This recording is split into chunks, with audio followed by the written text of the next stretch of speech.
మాట పలుకు తెలియనిది మాటున ఉండే మూగమది కమ్మని తలపుల కావ్యమయే కవితలు రాసే మౌనమది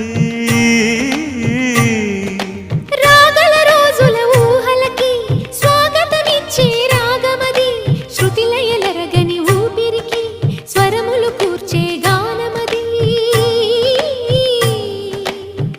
ఋతువుల రంగులు మార్చేది కల్పన కలిగిన మది భావం బ్రతుకును పాటగా మలిచేది మనసున కదిలిన మృదునాదం కలవనిది